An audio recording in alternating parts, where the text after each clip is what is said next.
moom moo juddu am yaay te amul papa yenentu yàlla Isa bi muy nekk liir bu tuuti nekk ci berceau bi la ko yàlla wax loo woon yenentu yàlla Isa mu ngi naan inni abdullahi aataaniyal kitaaba wa ja'alani nabiyya wa ja'alani mubaarakan aynama kuntu wa awsaani bis salaati wa zakaati ma dumtu hayya dafa bëri woon ay spécialité lool moom yenentu yàlla Isa daana fekk ku gumba mu raay ko bët yi xool nga lafañ wala nga ngaana mu raay la nga commencé di doxaat daan na fekk ku dee ba ñëpp fàtte ko mu daal di koy dekkalaat bi isnillahi li gën a yéeme nit daan na denc dara fàtte fu mu ko denc ñëw laaj ko ko mu wax la fa nga ko dencoon te mosu ko fekkee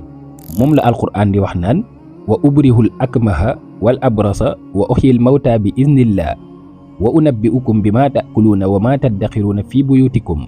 daan na fekk ban mu yett ko ba mu niroog picc mu ëf ko bi isnillahi loolu daal di naaw nekk picc moom nag waa askanam dañoo jàpp ni daaj nañ ko ci kuraa bi baray ko yàlla ni déedéet wa maa xataluuhu wa maa salabuuhu walakin shubbiha ki ñu daaj ci kuraa bi keneen la waaye yenent yàlla Isa man maa ko yéegal actuellement mu ngi dund 2e asamaan te buñ demee ba àdduna di waaj a tukki dina wàccaat xeex ak kii di masihu dajjal te dina ko rey boo bëggee beneen portrait ci yenentu wala malaaka wala saxaaba wax ma ko ci commentaire yi kun fi salaam